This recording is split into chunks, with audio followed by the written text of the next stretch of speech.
هست هر گونه گری ها در زبانی مادری، زرگری، سوداگری، غارتگری، ایغواگری. هر گری یک حسن دارد، یک عمل، یک جاذبه، لیکن از جمعی گری ها بهتر است آدمگری. لیکن از جمعی گری ها بهتر است آدمگری.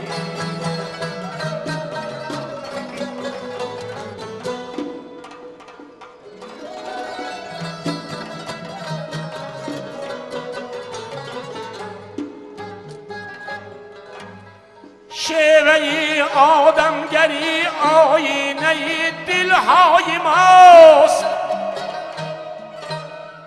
از ها ظاهر نماید چون محک در زندگی. از برای اهل دل آدمگری بود دایما چشمه عشق، امید، آرزوی باوری. لیکن از جمعی گری ها بهتر است آدمگری.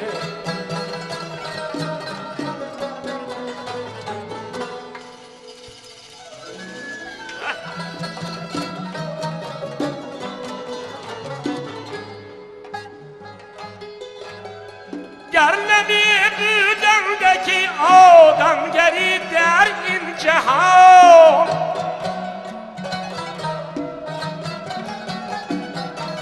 مثل جنگل حکمران میشد در آن وحشیگری.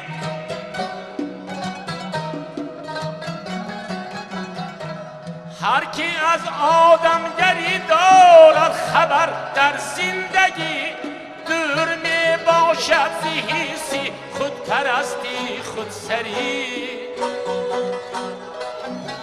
لیکن از جمعی گری ها بهتر است آدمگری.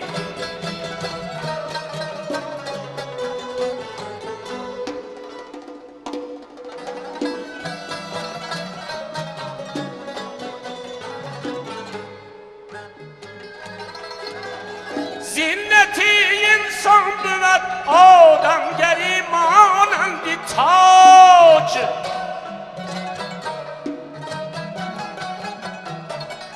از همین خاصیت از آیین انسان پروری.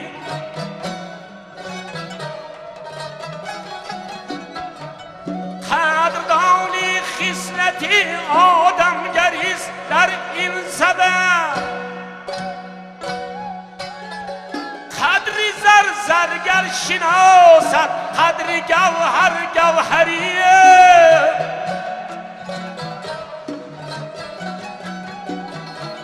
آمدی فصلی سعادت را هوس دارم محیط، تا کند آدمگری کلی جهان را سروری. تا کند آدمگری کلی جهان را سروری. هست هر گونه گری ها در زبانی مادری، لیکن از جمعی گری ها بهتر است آدمگری.